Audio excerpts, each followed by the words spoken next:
wait for it.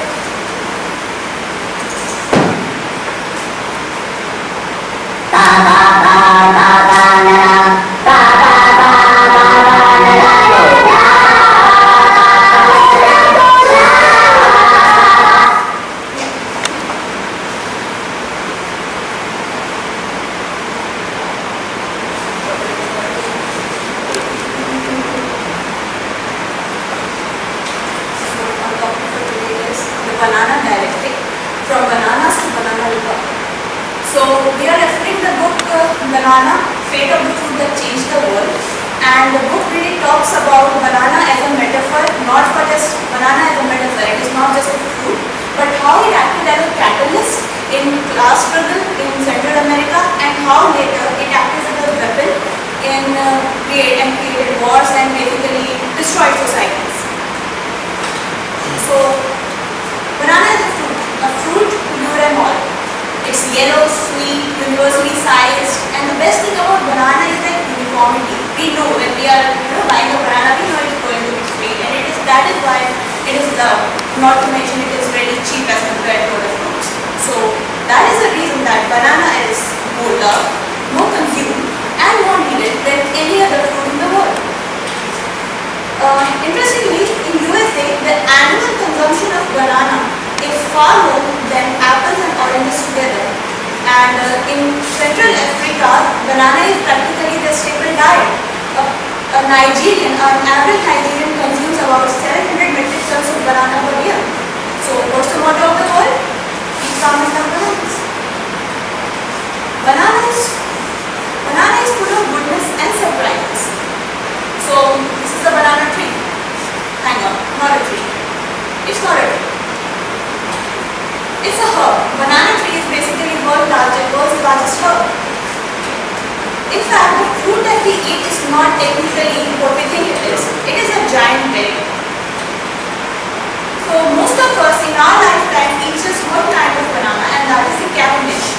But there are more than 1,000 types of banana varieties in the entire world. So how do bananas reproduce? Do you find a seed anywhere? No. So bananas, it is actually interesting and complex. Bananas are basically palms. Palms are bulbotuberous stems, and each stem is divided, dissected, and planted across so that each stem gives rise to banana trees as well. So that is the reason that one type of banana is basically cloned throughout all the plants, and that is the reason for the uniformity that we get in the fruit.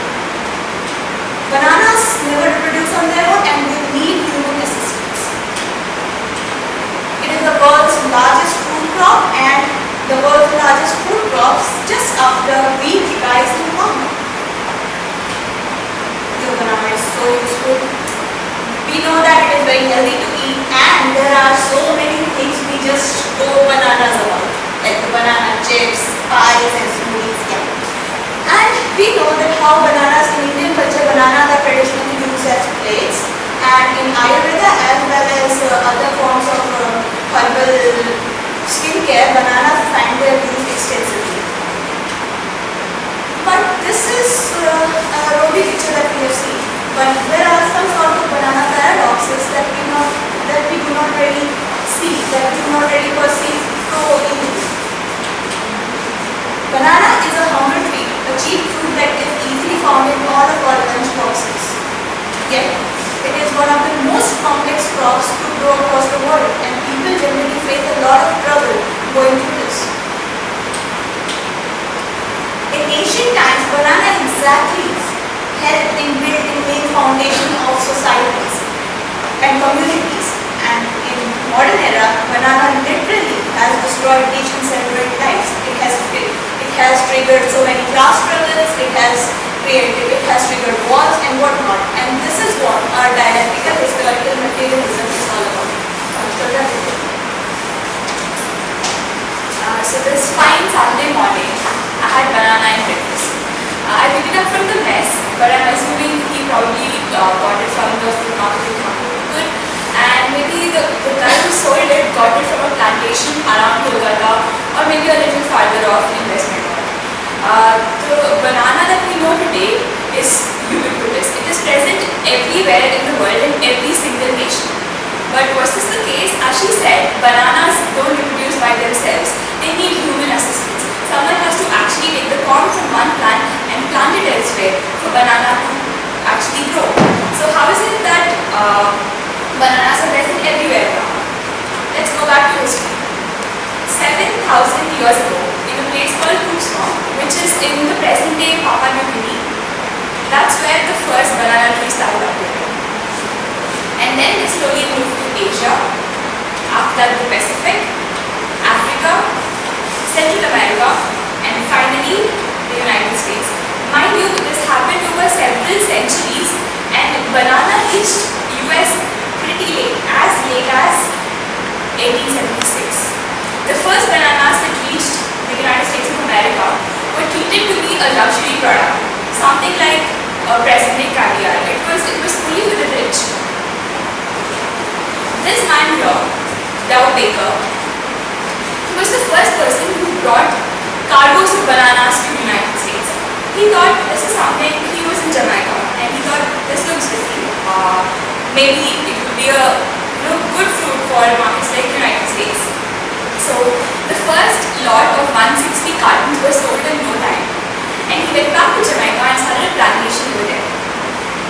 And also, Dow Baker was the first person who started in-field refrigeration for the sole purpose of carrying perishable fruit all the way from Central America to the United States.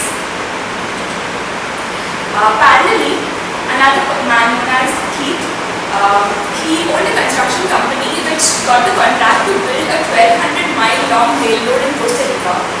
And he thought there should be something which is easily available for the workers, something that will keep them going throughout the day.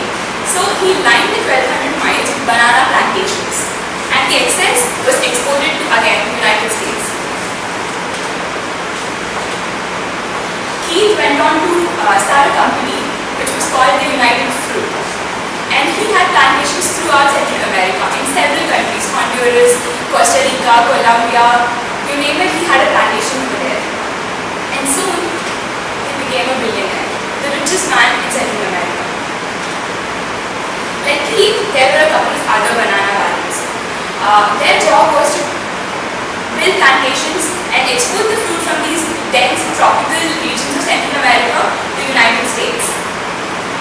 And several scientific innovations were also started by these people. Like I mentioned, in-field refrigeration was one. They also started using some chemicals which would delay and control the ripening of this perishable wood. And again, to move it all to America, which was the local market over here. In about 20 years, banana had overtaken apple. Apple, which was the most common fruit consumed in the US before that, was literally trashed by the banana that we overtake. It's interesting to note that so much was done just to get bananas to US. Literally, transportation, railroads, waterways were laid to export these. There were communication networks being built. And it wouldn't be an exaggeration to say that literally cities were built to create markets for bananas. And the fetish for banana was growing in US. Post 1900, the consumption of banana had tripled. There were about 40 million bunches being consumed every year. And it was being positioned or marketed by these banana barons as the cheap, healthy and convenient food. Cheap being highlighted over here. And there was an increasing number of acreage which was going into banana plantation. These banana barons started plugging their profits back into several other industries. They moved on to sugar, cocoa, coffee, and to extremely diversified other industries like banks, insurance, steel, etc.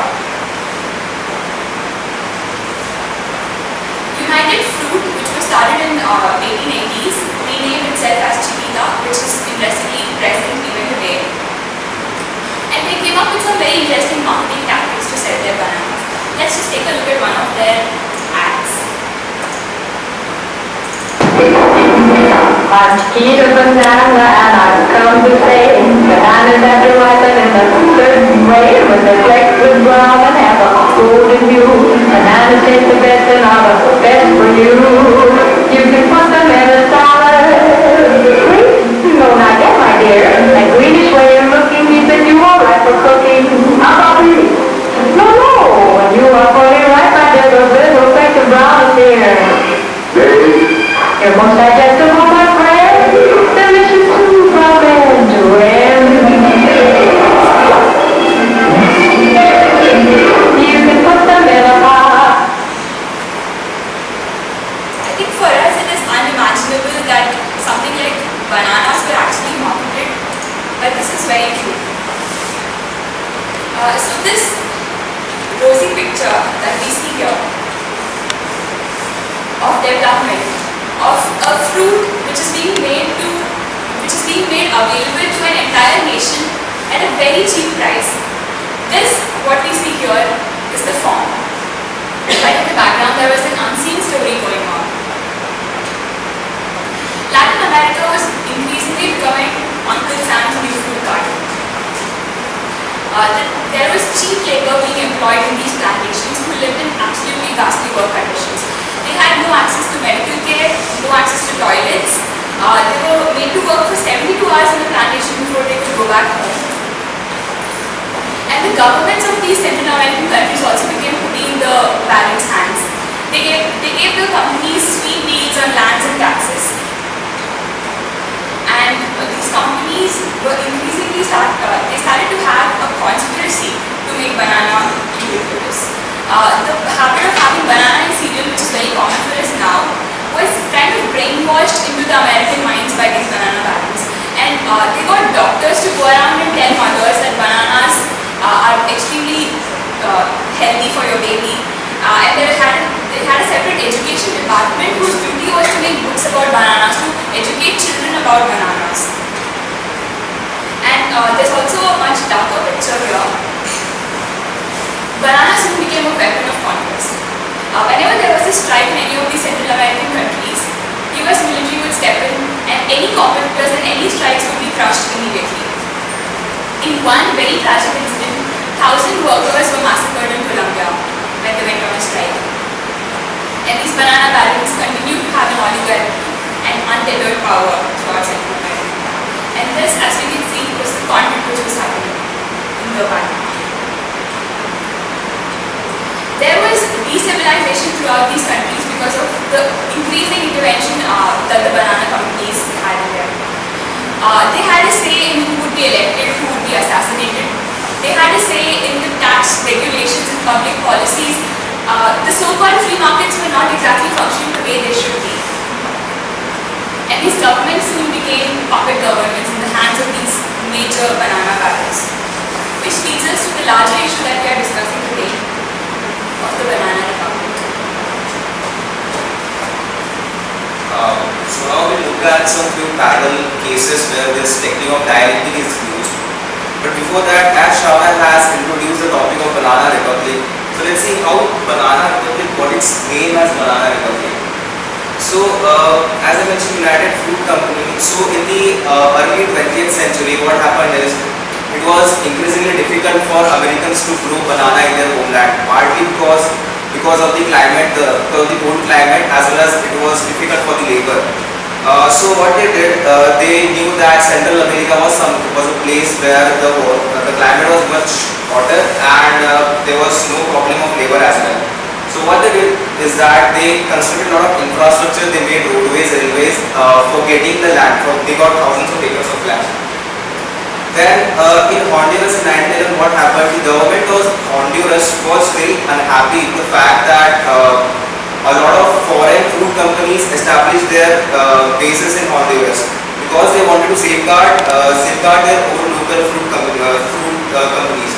So what QML Fruit Company did is that they supported the rebels which were against the government, and the old government fell and they thrived under new presidency.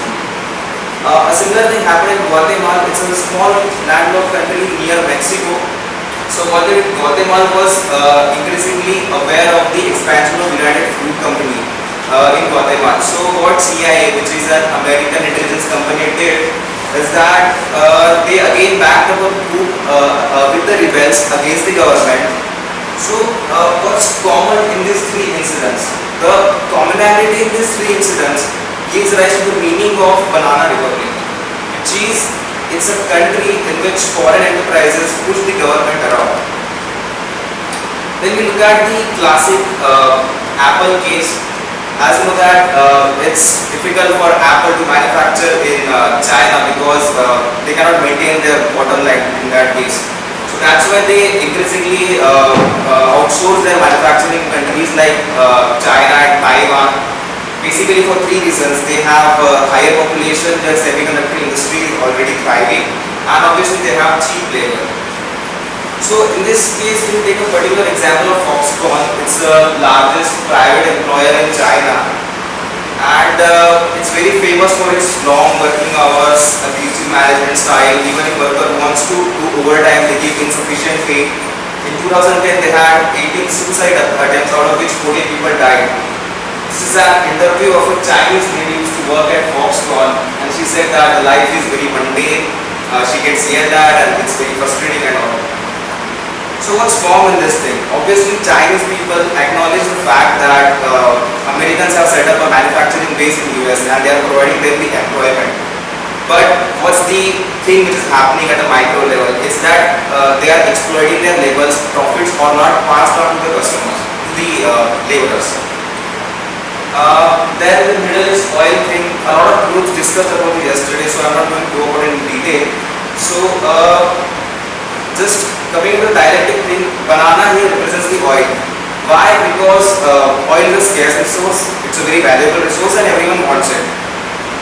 So let's say for an example, US, in this case foreign enterprise in the US corporate may be ExxonMobil, and who was the victim? Victim was in Iraq, Iraq invasion in 2003. So what's formed in this case? So Americans say that justifies their position in Iraq, that they were there to fight against terrorism, especially to get rid of Osama bin Laden after 9/11. They were there for peace restoration, but many economists and politicians do acknowledge the fact that they were there for energy and oil. So that's the form and content in this case. Then in all these cases we saw that there was a country, there is a foreign enterprise, it's coming into the country and for the exploitation of resources and pushing the government around. So what is, this is a complete different thing, but it fits in our context, which is happening in World Cup right now. So Budweiser is the official sponsor of World Cup 2014. And we know that in Brazil, there is a ban on drinking in stadiums. But being an official sponsor, they have to, so obviously FIFA and Brazilian government have to tweak their rules to get into account the marketing plans of Budweiser. So this is creating a lot of problems and issues in recent times. Yeah. So after going through this all the dialectic materialism and historic analysis and being through the parallel cases, we came to this hypothesis that scarce resources in weak hands attract the all-powerful birds of prey.